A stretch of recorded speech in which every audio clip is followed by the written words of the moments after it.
What's up everyone, Morey Croson here, and we have a brand new breakdown for you today. It's going to be on Ryan Tannehill, the quarterback for the Titans, and this is from a couple weeks ago when they went against the Texans. Unfortunately, he hasn't been doing as good as he did a few weeks ago, but still I think a very, very top level quarterback that'll be interesting to look into his mechanics and some of the things that he's going to be able to improve on. As always, if you like the information, go ahead and click the thumbs up down below. Subscribe to the channel if you haven't already, and if you have any questions or comments or anything like that, you can leave that in the comment section down below. We'll hop in the video right now.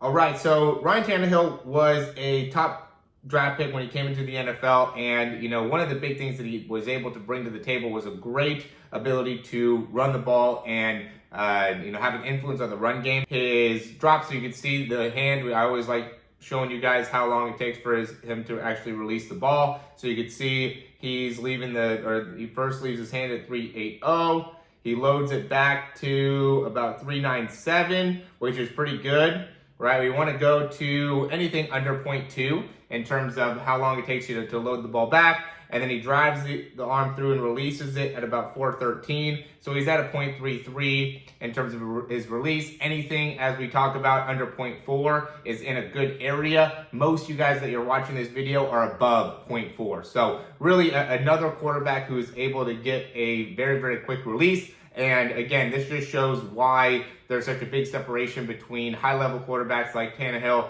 or really anybody that's in the NFL, and why they're able to be successful is because they're able to get the ball out of their hands quickly and efficiently, which ends up being the number one priority, at least in my opinion, for coaches that are on higher and higher levels of football. So, NFL guys, you got to be able to get the ball out of your hands very, very quick. Now, one of the things that's very interesting about him is going to be that front arm, right? He kind of has that pitcher extension with that front arm where he's really reaching with the ball, something that's a little bit rare. But then you can see he really pulls that elbow back in as he's coming through with the other arm to really create like a push-pull effect in his body. And that really makes it so you can create a lot of rotation through the spine, through the core, and ends up being a big utilization for overall force production. So he doesn't get as much of like the dissociation that we talk about within the lower body to upper body. Guys like Patrick Mahomes and Josh Allen and Matthew Stafford, Russell Wilson, they do a great job of being able to create that disassociation. He does more of Aaron Rodgers is kind of similar to this, where he really pulls back with that front arm and relies a lot on the wrist and the follow through the arm as well as in the spine in order to generate most of the force within the throw. And that obviously Aaron Rodgers is able to throw the ball really deep, and he does generate a lot of force in the lower body as well. But, Tannehill is not a guy that is going to throw the ball the furthest, right? He's not going to win the distance competition year in or year out. And that's just because of some of the things that he's doing within his ability to generate force. He's much more upper body focused in comparison to lower body focus.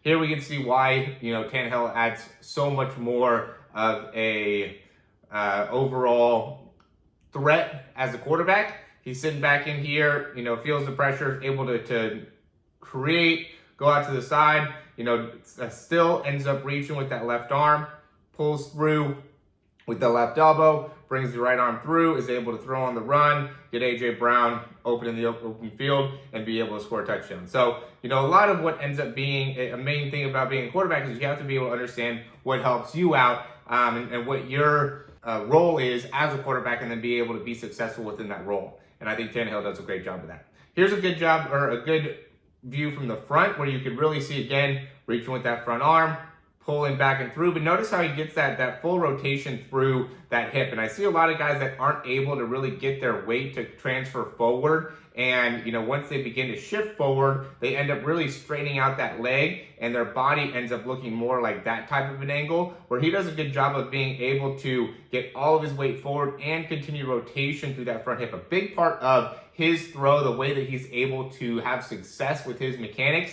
has to do with that left hip and how he's able to get so much rotation on that left hip. So if he wasn't able to rotate as well and have this good range of motion there, it would really inhibit his ability to generate as much force as a quarterback. So that's where flexibility ends up being a very, very important thing for really all quarterbacks, but especially somebody like Tannehill, who's really using his spine and the rotation created in his spine in order to generate power, which means that the surrounding joints have to be able to compensate for that, and specifically his hips that have to be able to rotate more effectively in order to have success. You can see here that he's going releasing, has a great follow through. I love watching how he follows through with the ball, and that's an important part and helps him in generating a lot of force and velocity as well. One of the things that I know he struggles with, and watching some of the film on him, is going to be being consistently accurate, right? He ends up changing his elbow positions a good amount and his release points a good amount when he's throwing it to the left or to the right, and I think that ends up impacting his accuracy. So, guys like Mahomes does a great job of just being able to drive that elbow through, and because of that is able to be a lot more consistent in being able to place the ball where he wants.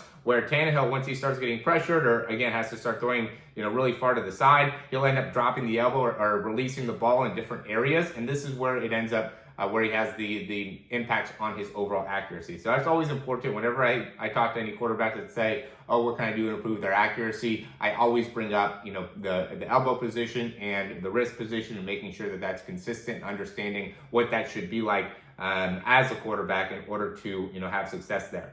Now, here's going to be a little bit more of a lob pass here coming all the way through. And again, you could see how he does a great job being able to create all that rotation through that front leg. He doesn't use his back leg as much. I mean, he definitely pushes off that back leg, but he uses more of the force within that hip in order to generate more force, and that's going to be something that's unique to him. He's a good sized guy, and is also a very, very powerful guy, overall strong guy. I bet you in the weight room, he's able to, from a body weight perspective, lift a lot of weights. He's probably in a very high echelon in terms of being able to be very strong compared to his body weight, and especially in his lower body. You can just tell that with how he uses that front leg. So yeah, definitely a great quarterback. Definitely some interesting information that you could see here. A little bit different of a throwing mechanics with how much he uses that front arm, how much rotation he creates in that lower body, but still something that you can take away from, and being able to really utilize that front arm properly. Make sure you're using it to create more rotation within the spine, and make sure that you're able to rotate really well. You can learn a lot from him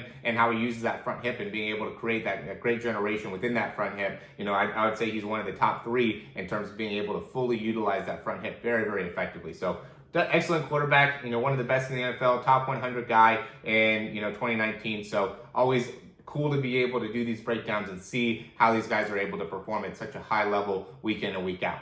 All right, as always, thanks for watching these videos. Check out Quarterback University. I've been working on it a ton lately. It's really coming together nicely. You get 3 days free if you want to sign up, so go ahead and try that out. You can send me an email down below, or if we have everything set up, there might be a link down there where you can just get everything set up today. There's also a few other things that we have available for you. We have a QB ebook. We have a 7-day free trial to our throw program. So a lot of things that are open for you guys to be able to utilize. I'm always trying to help out quarterbacks and making sure that they're able to really perfect their mechanics, and this Quarterback University is another great example of that. All right, thanks for watching. We'll talk to you soon.